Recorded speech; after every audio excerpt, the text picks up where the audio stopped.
Okay, welcome everybody to the 5th annual eLearning Showcase. So happy to see you guys here. My name is Dion Zell. I'm the Associate Vice President for Academic Technology here at CSUN, and we have a very exciting show planned for you today, which we can't wait to get into.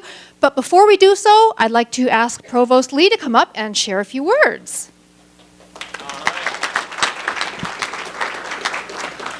Well, thank you, Dion. And yes, and I'm told that just a few words, no more than a few words. Again, well, good afternoon, everyone, and welcome to the 5th eLearning Showcase. And this is my second time attending this event.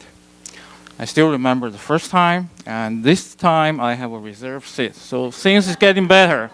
Thank you, Dion. And of course, most of you know that CSUN now is focused, and we are actually near the end of the first year on increasing the student graduation rate, but mostly the experience in and outside the classrooms, and to reduce the achievement gaps among our students. Reaching these goals is going to require the entire campus and most critically, our faculty. To be creative, to think out of the box, to actually find all the ways to reach to our students. And this is very important. It provides such an important role, but creativity, innovation, thinking out of the box cannot be mandated. It doesn't matter how much I say that you have to do it. So it's really about you. And you have done so much remarkable work in the area of trying to engage the student, integrating technology in and outside your classrooms, as is mentioned what eLearning is about. So I'm really looking forward to see more examples and the continued examples and effort to today's the eLearning Showcase. So with further ado, I'm going to turn the mic back to Dion. You see, she couldn't wait to take the mic from me, but really I'm excited. I'm excited to watch the rest of the show. Thank you very much, and thank you, Dion. Thank you, Provost Lee. No, we want Jeff here. Okay, it's time to get the show on the road. So, our Master of Ceremonies this year is Dr. Kenneth Luna. He is the Associate Professor of Linguistics and Spanish in the Department of Modern and Classical Languages and Literatures and in the Department of Linguistics, TESL. So you have a long title, Ken. Must be very famous. Also, he is an Academic Technology Fellow with the Faculty Technology Center. And for those of you who don't know, that means he works very closely with the Faculty Technology Center and with faculty around campus to help support and guide and inspire the adoption of new learning technologies. So it's a great role. We're so fortunate to have had him for a few years now, and we also welcome interest from any faculty out there if you're interested in that position. So don't hesitate to reach out. Okay, enough of me. With no further ado, Ken, take it away. Okay. Well, welcome everybody to one of the events of the year. So it actually seems like yesterday that I was here presenting on my project 3 years ago. Every year I come to the showcase and I'm always amazed by everything that's being done here at CSUN by our faculty. And every year I learn something new and exciting. I'm honored to be here as the MC next to such talented faculty, colleagues who are passionate about quality teaching and who deeply care about student success. Okay, so thank you very much. So before we get started, we want to interact with you, with the audience, okay? So throughout our entire showcase, we're gonna be using a tool called Poll Everywhere. I actually love Poll Everywhere, and I use it every day in my classes. So if you can actually go pull out your devices, mobile devices, your tablet, phone, laptop, anything with access to the internet, and if you can go to this address, you're gonna see a question that we would like you to answer. And here, if you didn't get the address, there's the address, pollev.com/csunpoll. And we want you to answer this question. What does the E in eLearning mean to you? And as you start posting your answers, we are going to see them populating here on the screen.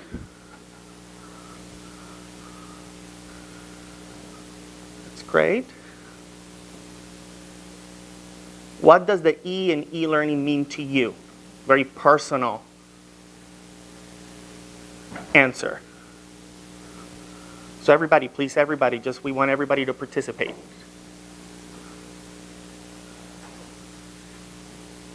These are great words. Yeah, and just keep it in one word.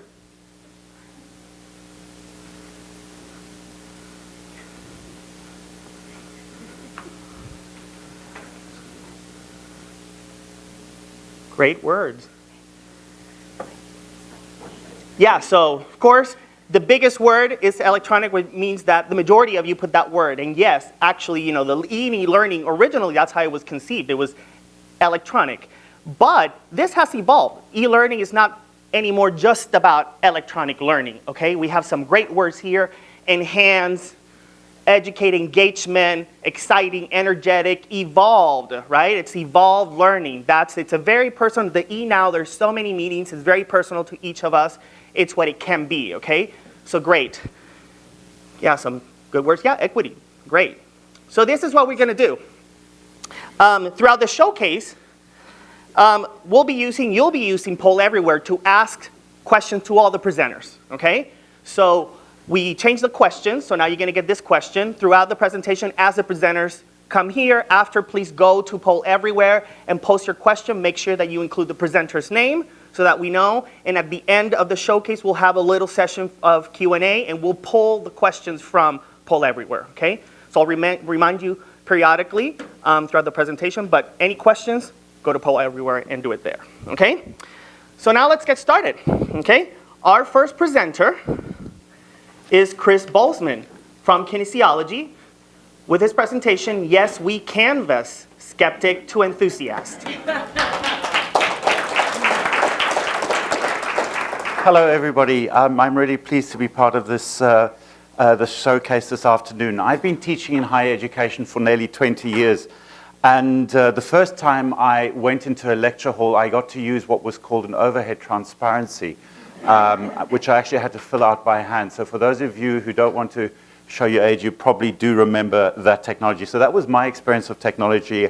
And to be quite honest, I've been very skeptical of e-learning and learning management systems more generally. And I wasn't really a fan of Moodle. I did enroll on the e-learning Institute and had a fantastic time, and I think this is some of the reflection or some of the outputs you'll see in a few moments. So in terms of what I was trying to do, I'm a sports studies faculty member in the Department of Kinesiology, and the majority of our work, our courses are typically theoretically driven and reading intensive. And what I tried to do in a 400 level course is use work that's theoretically advanced, use scholarly sources in an e-learning environment, use a range of assessment techniques, including video for the first time. And what students were encouraged to do was to synthesize, summarize, and develop their own arguments in terms of the literature we worked through over the course of the last semester.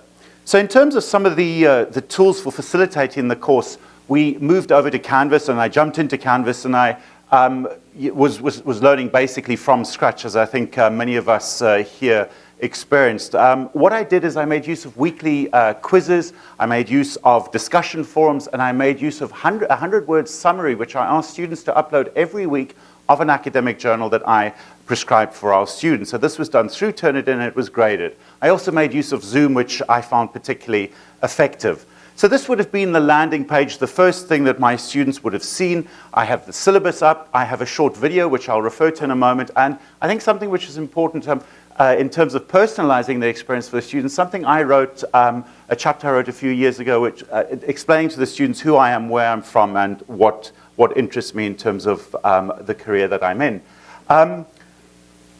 Multiple choice quizzes. When I was an undergraduate student, I remember some of the professors we had referred to multiple choice quizzes as monkey puzzles. I've been, over the years, reluctant to use multiple choice quizzes. I've actually never used multiple choice quizzes until I started working on Canvas. So I've used them, and I am now a convert. And why am I a convert is because I think I was able to consolidate, the students were able to consolidate some of the concepts, some of the ideas they were working with through these quizzes in addition to the summaries and the discussions. So I wouldn't use them as standalone items, but I think in addition to other forms of assessment would be particularly useful. In addition, I also made use of discussion forums, and I know a number of you would have made use of discussion forums in the past. But what I enjoyed about this is students were able to engage with the discussions and delete and change their discussions as they went along. In terms of the video component, as the instructor, I made use of my smartphone, and I uploaded a 4-minute video of myself, and that's the video. There's no audio. What I did is I tried to do a video selfie, and that wasn't very good. So what I did is I flipped my sofa onto its top and put a few books on top and put the phone on top of that. I did it 4 or 5 times. So I think it's quite professional, but I'm sure some of the pros here are thinking that's not professional. The point was, I wanted my students to see that this is okay. And what the students in turn did is they uploaded a 1-minute video explaining who they were, and students could watch each other's videos. One of the unintended consequences of the videos, I was in the library grabbing a coffee, and the student came up to me and said, "Hey, Professor Bozeman, how are you doing?" And I said, "I don't know you. Who are you?" And he said, "I recognize you from your introductory video." And that I thought was really useful for me. So this is what the student videos would have looked like. And as I said, the students could look at each other's videos, which I think is particularly useful. This, very briefly, is a student So this semester referring to I experience. learned a lot in class, more than I expected. I learned the underlying truth about athletes all around the world being discriminated. I think I'll leave it there, but the point is, if you would have noticed, she took that video sitting in an automobile. And that I thought was really good. So students literally did it on the move. So that was a reflecting video they did at... There was a reflection video which I thought worked particularly well. In terms of the evidence of impact, what I found is that students that came to see me, either using Zoom or see me in person, engaged with me during my office hours, people who regularly submitted the 3 pieces of work each week, their grades steadily increased. And that, for me, I think was particularly useful. In terms of next steps, I want to use more video technology. I think I want to also maybe improve the kind of videos that I use. But I think video technology is something which is something very, very important. I think what I may do is do a video explaining to my students what these overhead transparencies were 20 years ago. Thank you very much.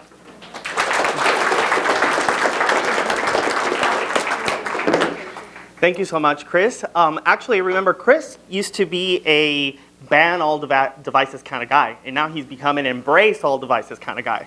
And actually, your video is great, perfect, very professional, you look good. His presentation is actually a great way to show how intro videos personalize online courses and create this sense of community, okay? So that's wonderful. Remember, poll everywhere if you have questions for Chris and for any of our other presenters. Next up, we have a video. Caitlin Barr from Health Sciences with her video Biostats Buddy app, student-friendly statistics.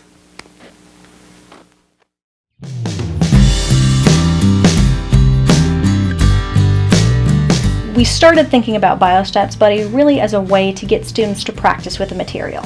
So, in biostatistics, practice is really important for students to have the ability to go through calculation after calculation to really retain the material much better than they started with.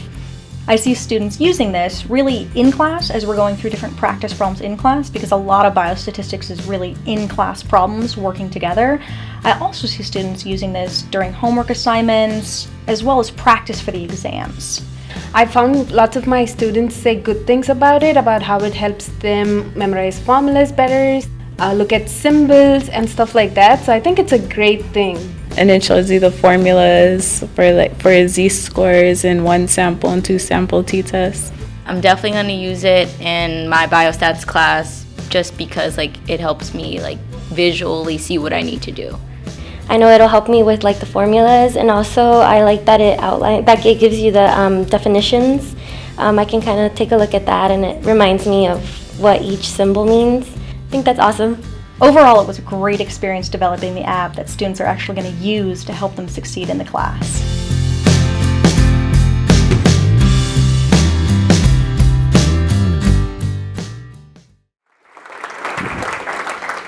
Thank you so much, Caitlin. That's a great resource. And actually, I love it. I love the fact that you can use this for any of your classes. If you teach statistics, it doesn't have to be for a biostatistics class. Any class in which you teach statistics. So for example, I plan on using it in my class in linguistics because I teach statistics in the context of acoustic phonetics, so I'm certainly using your app. And what's great about this is that it's a CSUN authored thing, okay? And it's available through the App Store for the entire world. And this is also great marketing, great way to put CSUN's name out there, okay? So our next presenter is Abe Rutchick from Psychology with Hybrid 2.0 real-time online section. All right, thanks, Ken. Before I forget, I want to quickly thank Dion and Ernie and Hillary and everyone who helped with this, with whom all things are possible. So they're a great resource. So this is Hybrid 2.0. We think of a hybrid course as some live stuff in person and some online stuff in parallel in some way. What I tried to do in Hybrid 2.0 is to create them simultaneously. So it's a synchronous, real-time online section taking place at the same time. And I'll explain what that means in a moment. Okay, so why did I do this kind of approach?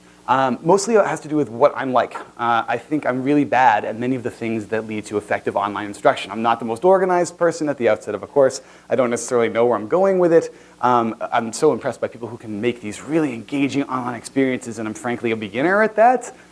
I guess beginner implies I could get better. I could get better, but that's not my nature. It's not what I love about it. I can't just set it and forget it. I'm much happier in a room where I can see what people are saying and reacting to and scrapping things that aren't working and just going in a different direction and being flexible. That's what I love about teaching. And so I'm ill-suited to do online teaching, I thought. But we need to do it. We're running out of room. Just for an efficiency perspective, we have to teach online. We have to at least have that in the toolbox. And I think I'm not the only one who's like that.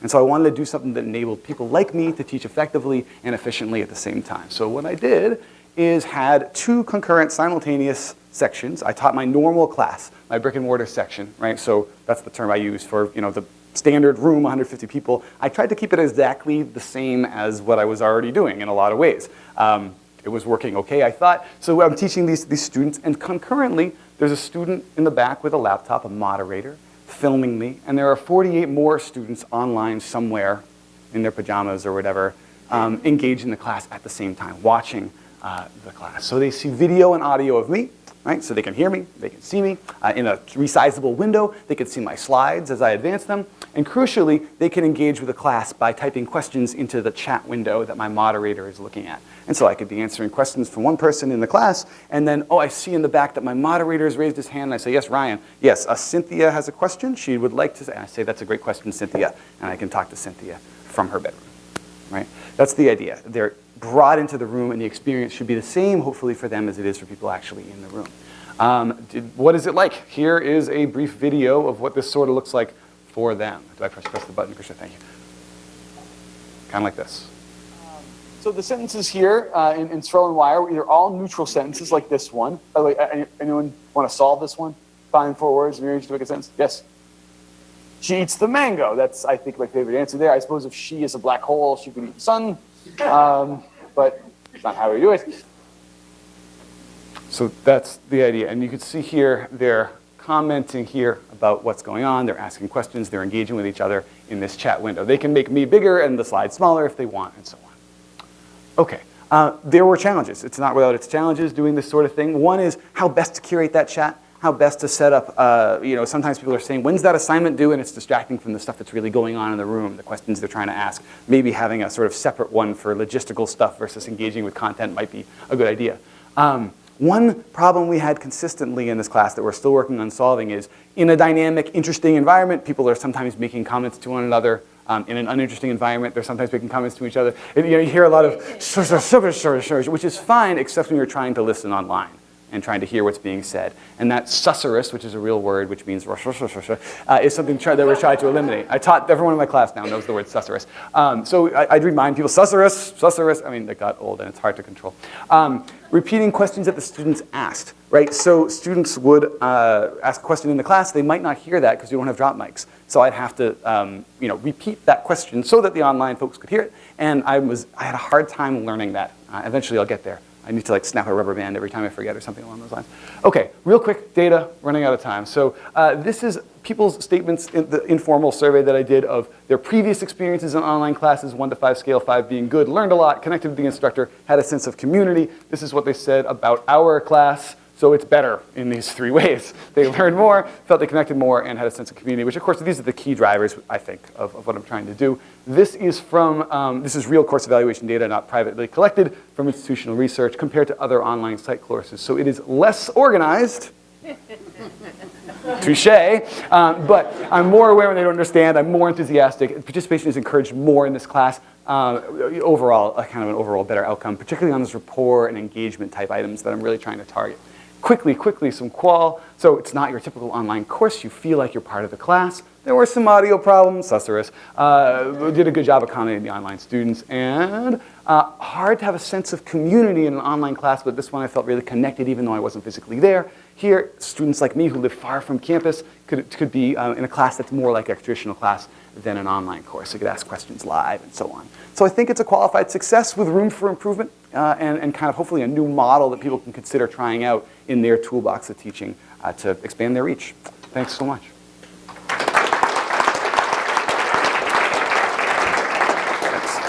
So thank you so much, Abe. So this shows the power of Zoom, which is available to all of you, okay? And it can be used as for synchronous online teaching, as in Abe's case, or as we saw earlier with Chris, can be used in other contexts, for example, as in virtual office hours, okay? And this is also a great example of how online classes or classes at a distance can be just as engaging and interactive as face-to-face classes, and I would argue that even more. Students feel more part of the community, and they can interact more without being shy or anything like that, okay? So remember, poll everywhere. You have questions for our presenters. Caitlin is here with us, and all our presenters with videos are here as well. So next up, we have another video. So we have Stephanie Drew from Psychology with her video, iPads in Large Classes, Increasing Student Engagement.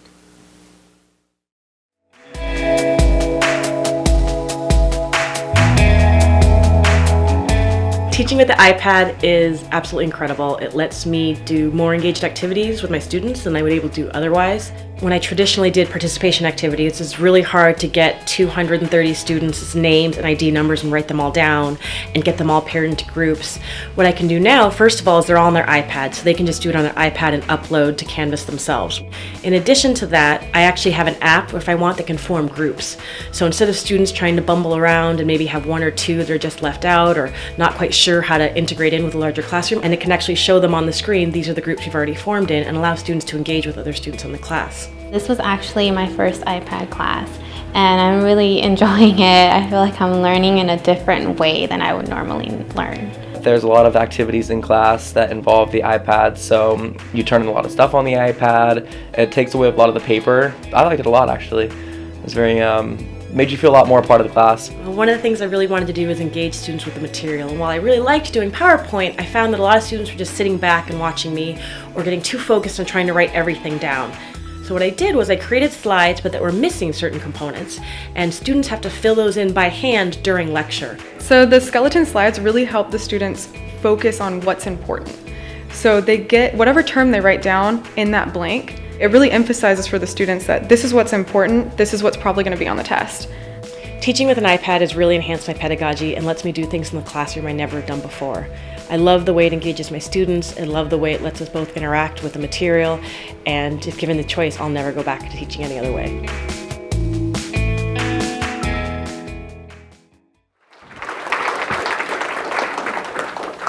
Thank you, Stephanie. So using iPads, such as in My Season Tablet Initiative, has helped us rethink learning in the classroom and get students to engage with each other and with the material.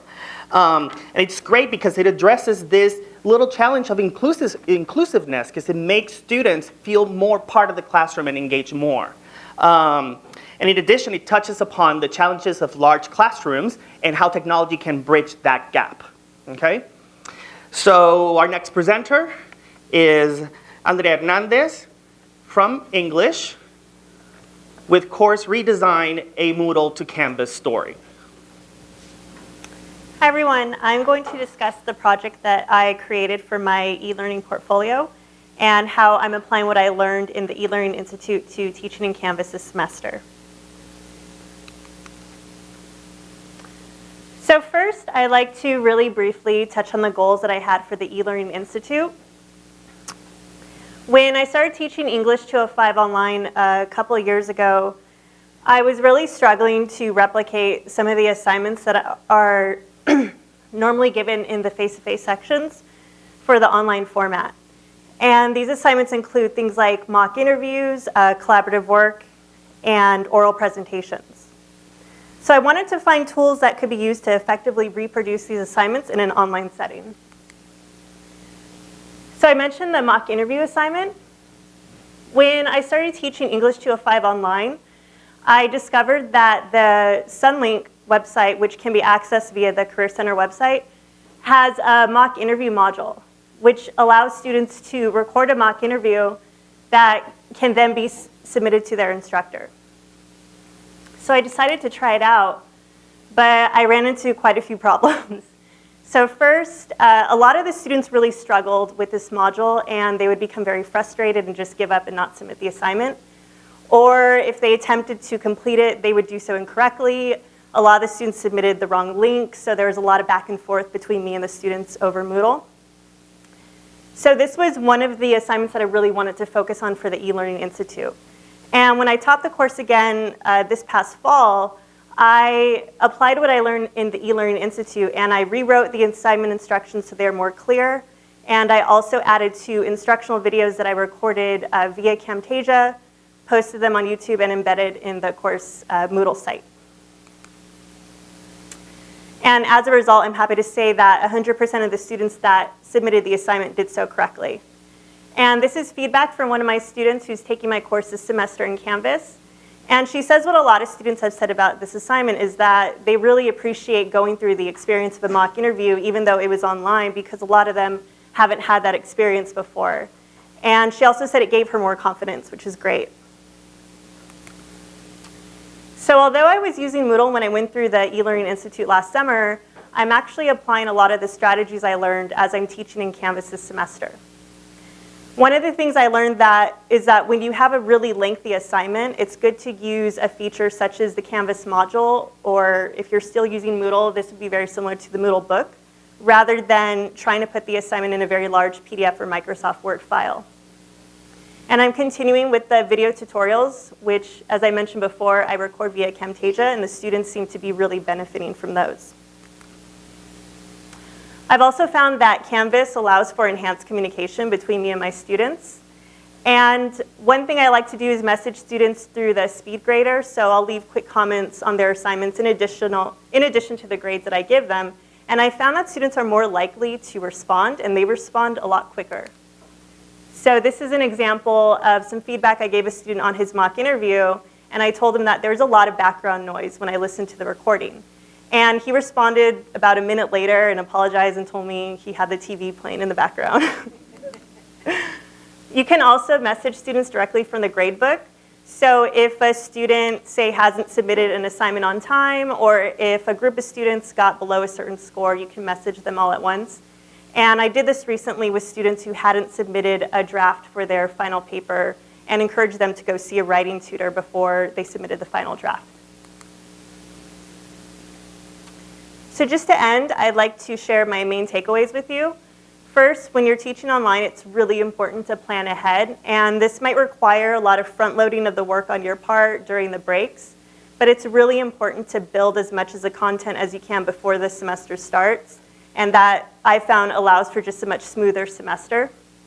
Second is practice with any technology that's new to you or that you're going to require your students to use. And even with technology you've used before, like with the mock interview, I had to go back and do it myself so I could see what the trouble was that the students were having. And then finally, be flexible. I mentioned front-loading a lot of the work, so I had decided which instructional videos I wanted to record. I recorded them all before the semester started. But then I found myself recording a lot of impromptu instructional videos throughout the semester because they seemed to be really benefiting the students. So whenever there seemed to be confusion on an assignment, I would just take a few minutes, record one, and put it up on the Canvas site, and that seemed to really help them. Thanks for listening to my presentations, and thank you. And I look forward to addressing any questions you have in the Q&A. So one of the things I really like about Andrea's story is how she's found ways to use e-learning to communicate with students to provide clear instructions and personal feedback. And most importantly, intervene before it's too late for students, especially when they may need that little extra push. So that's very important. So thank you, Andrea. Poll everywhere. Again, if you have questions. Next up, we have a video. Joe Bautista from Art with Writing on the Wall, Technology Enhanced Active Learning Classroom. The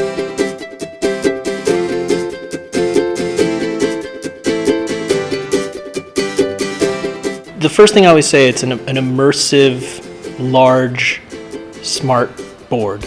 In a traditional classroom, you're printing your work up, pinning it on a board, and I guess you could take a pencil and write to it, but this you could blow it up, zoom in, write on it, erase, make notes, even open Photoshop, Illustrator, and make edits in those apps as well using this. So it's like a digital tablet, but 500 times the size. Everything's much bigger and you can write over any of the screens on the smart board, and it's very interactive and visually much easier to learn and understand concepts and work together. Being able to write on it on a big screen as opposed to having to write notes down for everything, it just makes it easier to process because we can see every little aspect of it that he wants us to change. I think that the technology really enhances like the learning experience a lot because it's more like hands-on, like you can interact with the board, you can interact just those little small tweaks actually, like I enjoy them. They help a lot. Also, there's ports everywhere for computers, so that definitely helps. Sometimes when you're in other classrooms and you have a laptop, you can't plug it in anywhere because if you're in the middle of the classroom, then you're just kind of stuck. I also really like how it makes you feel seeing your work in front of everyone, seeing it in front of the class on such a big screen, and it's a good feeling. The breakout areas are really great. Usually what we'll do is we'll have one student connect their computer to the screen, so at least there's some visual reference for the other students. It helps a lot rather than crowding around a tiny 15-inch laptop in other classrooms. It allows you to be able to work well with other people, and the entire classroom can change into so many different layouts because everything's movable. In a traditional classroom, you're done and the students all say, wait, let me take a picture of that, right? They'll all get up to the screen. But here you could actually say, don't do that. I'm just gonna save this as a PDF. You could access it later. But I could see not just the arts classes using it, I could see, English courses or math courses. Imagine that, doing your math problems on something like this.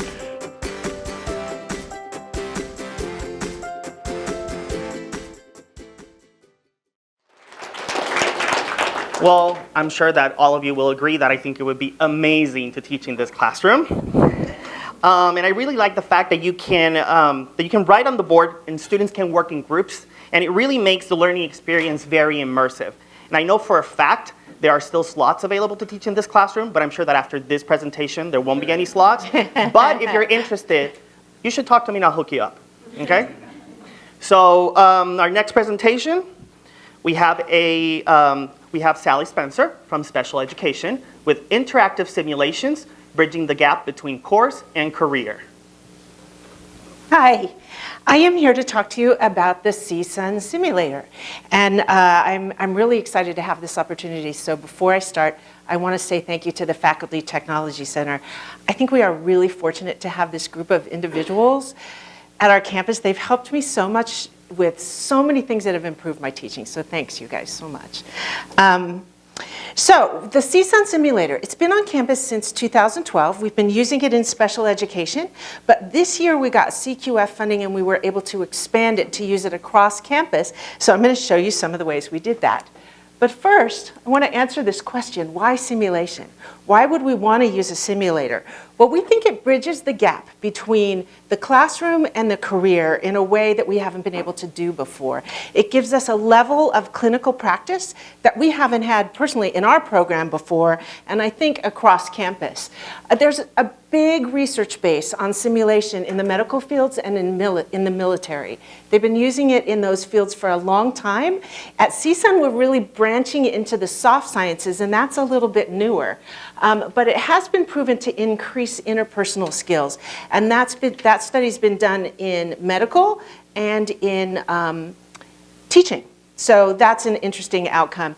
And we actually did a study at CSUN last semester about comparing the simulation to traditional role play, and I'll share that with you in a second. But some of the benefits of simulation shown in the research are these. First of all, it's more easy to focus on the specific needs of your participants. So you can control it in a way that you can't control a regular role play in the classroom. It's also a safe place to try new things. The students who've been using it say they feel very safe there to make mistakes and to try things over again. So it's a little bit different from a classic role play in that way as well. It gives them immediate opportunities for feedback from their peers, which you will see in a second. So this year, we got CQF funding that allowed us to expand the use of the simulator across the campus. And we actually had almost 800 CSUN students go through a simulation of some kind. 122 hours of simulations. I did almost all of them. I'm very tired. We had 14 courses in 7 departments. And you can see these are the departments who used the simulator this school year. And we had all different kinds of simulations, a whole range of experiences. Some of them were very simple, like job interviews, and some of them were very complex. So now I'm going to show you a little snippet of some videos of one of the more complex simulations so you can kind of see the ability this simulator has. I'm going to show you one of these MFT assessments. So marriage and family therapist students were doing assessments to assess whether a client had a problem. And the one that we're going to look at is actually this one, PTSD. So they're assessing a client to see if she has a problem, and it turns out to be PTSD. The students come in groups, and then we randomly choose the students who will actually participate in the interaction. So not everybody participates, but there have been studies done that show the people in the room get as much from it as the person in the chair. They're interacting with an avatar, and it's almost life-size. We have a range of avatars, including children, and the avatar is projected on a screen.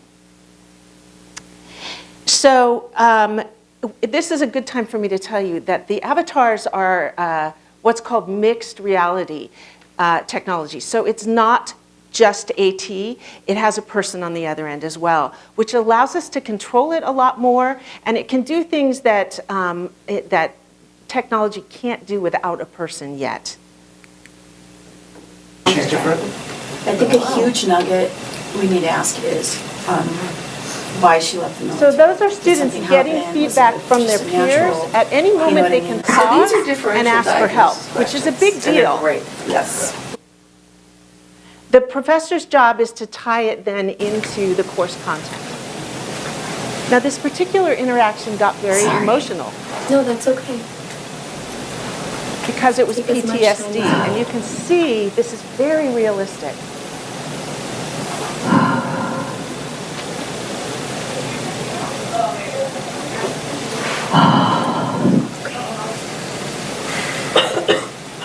Gives the therapist the chance to interact as though they really have a client.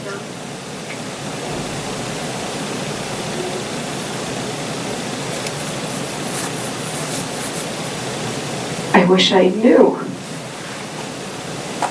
And Maria, I know that. So this is a student, he's wrapping up the simulation here, and watch how realistic this is. I'm sure a lot of things you weren't prepared to feel. Yeah, that's understatement. Yeah. Well, it's good to laugh a little bit. Feels better. Good. Then take a deep breath. Just go. Okay. Just let that out. So you can see they're really interacting with that avatar as though it's a real person. So really quickly, this study we did at CSUN, we had 120 students in 3 different departments. We divided them up and had half of them do a traditional role play with a classmate, and the other half did a simulation, the exact same case study. And we were looking for outcomes in terms of their understanding of co-teaching and their understanding of the point of view of their co-teacher. And we're just starting to analyze the data now, but our initial results show us that actually there was a difference in favor of the simulation. So strangely, they understood the other person's point of view better when it was an avatar versus a real person. And we really believe that based on what we see in the simulator. So real quick, students unanimously love this system. One student said, this is the bridge between class and practice they always talk about. And she also said, we should throw away our paper and pencil and just do this. And this is an instructor. The level of authenticity we're able to achieve with the CSUN simulator just cannot be recreated via other methods. So I want to thank you very much for letting me present on this today. I hope if you have questions that I'll be around later and I can answer them for you. Thanks.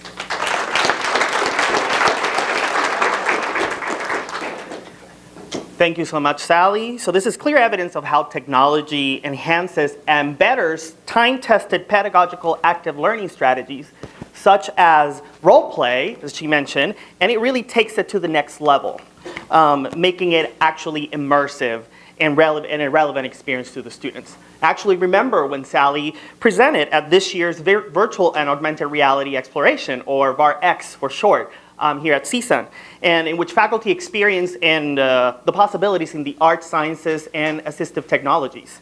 And speaking of VAR-X, we have our next video. Next presenters, Jake Enfield from Cinema and Television Arts with VAR-X at CSUN, exploring virtual and augmented reality.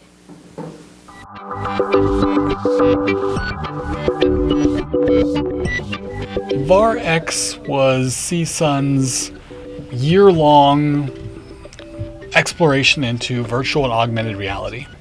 VR is when you immerse yourself completely into a virtual environment, and usually you see people putting on some type of HMD, head-mounted display, and they can't see outside of that. They're completely in a virtual environment.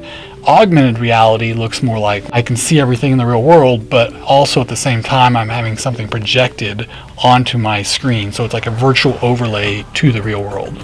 So we had different events focused on psychology, and we invited those faculty, and sciences and the arts, and for each one of those events we got more and more faculty exposed to how this might affect them in their teaching and for students learning. Some of our guest speakers included Jeremy Bailenson from Stanford. He spoke about VR in psychology and the research he's done over the past 20 years. Some really fantastic stuff. Another guest speaker we had was Zenka. She can have people have an AR experience by using their iPad with it to have virtual things come out of her paintings. In the arts and where I'm at, we're very focused on creation and content creation. And for me personally, and I think my students, we see that as being right up our alley. I'm learning how to actually create a video game on Unity and to make a virtual reality world. So it's pretty exciting stuff. I think it's really cool that we can work with VR and on VR as like a class. I feel like other colleges wouldn't be doing stuff like this. It's innovative. There's a lot of different applications for the future of VR. There's a lot in gaming, obviously, but there's also some subjects like mental health and rehabilitation that VR can contribute to.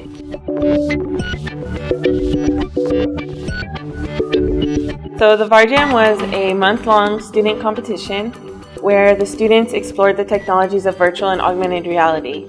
At the showcase, each student put up a presentation, and there was industry experts there who came around and they gave the students feedback about their projects, and it was just really neat to see these ideas come to life and then to actually watch somebody interact with it. It was really exciting. And I think what's exciting is that VR and AR is here. It might be new to a lot of people, but it's here. And what's next is unknown. So what is our next exploration? I think that's what I'm excited about.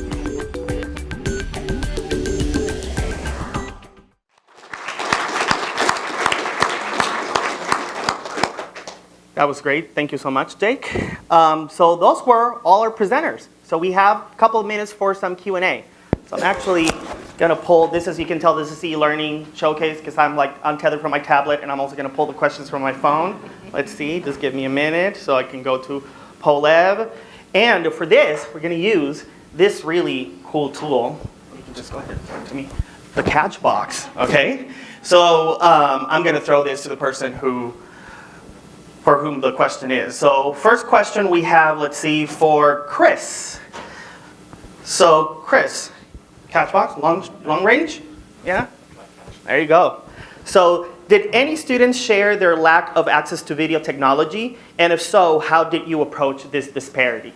No, because all my students on this specific class had a smartphone. I did say to them, I did in an email, I said if there was going to be an issue with video technology, we could resolve that. But as it turned out, all my students had smartphones, so that wasn't an issue at all.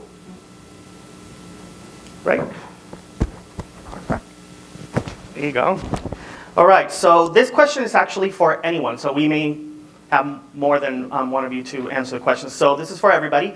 What inspired you to invest the time, energy, and effort to move through the learning curves involved with using new forms of technology amidst the many competing demands of teaching? Who would like to answer first? Maybe we can get more than one response.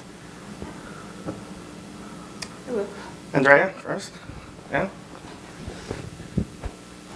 So I assume they're talking about transitioning to Canvas or just going through the eLearning Institute in general. For me, it actually makes my job easier when students better understand how to use technology and how to do what I'm asking of them. And the mock interview assignment I mentioned in my presentation was a big part of that. I could feel their frustration, and I know how frustrating it is when you're having technology problems, and especially if you're taking an online class remotely and no one's around to answer your questions. So for me, it was just kind of a no-brainer. If it's going to help them do a better job, then why not? Great, thank you. Sally? Yeah. I feel like my students really respect it when we are trying new technologies in our classroom, because their lives are so much about technology that it makes them feel more interested in what we're doing when we're using different technologies in the classroom. So I feel like we almost have an obligation to them to use new stuff. Thank you. Anybody else wants to address that? Stephanie? I think it's fun, too. I mean, it was fun finding a way, like, as Sally said, our students are really into technology, but I also had a great time saying, like, okay, well, I didn't force, okay, we have to use this app because it's a new app. Instead, it was like, I was like, what would you guys need? And every year I have this end of the year activity where students write apps they think that would be helpful for them in learning, and I incorporate that into my class, and I learn just as much from them. And they're like, oh, here's this great app I would love to see. Like, okay, let's use that next semester. And it's really fun learning about new things that students think of that we also wouldn't even consider sometimes. Great. Anybody else? No? Actually, should have left you the catch box because I'm actually, the next one I'm going to pull is for you. Yeah, again, we could just play back and forth. Yeah. So, Stephanie, are the iPads required for the class, or are iPads provided to the students? So we have, the psychology department is part of the group that several different departments have engaged in the My Seats on Tablet initiative, which means that we as a department have agreed that we will provide a certain number of courses that will be iPad designated courses. So every student that attends the class is required to have an iPad. However, how we get them that iPad, there's several different options. One is there's like a payment plan they can do, and so every semester it's part of their tuition, and then at the end they leave with the device. The library has increased the number of iPads they have so they can check them out. There are some that I have set aside through various resources for students that have financial need that wanted to check them out for the semester. Anytime because everything's done on the iPad, I actually take my kids' iPads with me to tests and stuff, just in case someone has any technical difficulties. I always have 3 or 4 devices on me that I'll give them as well. So a lot of times they purchase them, but if they can't, there are a lot of other ways for us to get devices to make sure that every student's able to use that device in the classroom. Thank you. So actually, we're going to wrap up here. If you have any more questions, I'm going to leave it back to Dion. If you have questions, you can ask. The presenters are here, so if we didn't address your questions directly, then you can certainly look for the presenters and ask them personally. Dion? Okay, thank you, Ken. So there you have it, folks. As represented by our amazing faculty, learning and applying new technologies never stops. in this teaching and learning in a digital age. And that's what makes it so exciting, especially when we can use faculty creativity to help students succeed. Okay? So speaking of new technologies, 2 things to plug. One is we have a virtual reality station set up for you in the back of the room. So please feel free to experience it. I promise you, you don't understand it until you actually experience it. It's sort of mind-bending. So please feel free. Second, we have the Tech Fair coming up on Thursday. That is at 10 o'clock, and that is being led by Ben Quillen. Raise your hand, Ben. Thank you, Ben. And we will have Dr. Robbie Melton speaking at the Tech Fair, who is a self-described walking slice of the future. So please feel free to come to that. All right, so now it's time for some thank yous before some refreshments. First off, thank you to our talented presenters who have brought these gems today and have shown us what is possible. Secondly, thank you, Ken, for being a most amazing master of ceremonies. How about a round of applause? Third, Hillary Kaplowitz, where are you? Thank you, Hillary. And that's to the entire eLearning Showcase team, which includes folks from the Faculty Technology Center and Information Technology who have worked for months to put this together. I know it looks easy, but there's a lot of work that goes into it. Thank you, Provost Lee and Hillary, Vice President Hillary Baker, for working together to make e-learning possible and helping promote innovation in faculty learning, teaching and learning. And finally, yes, round of applause.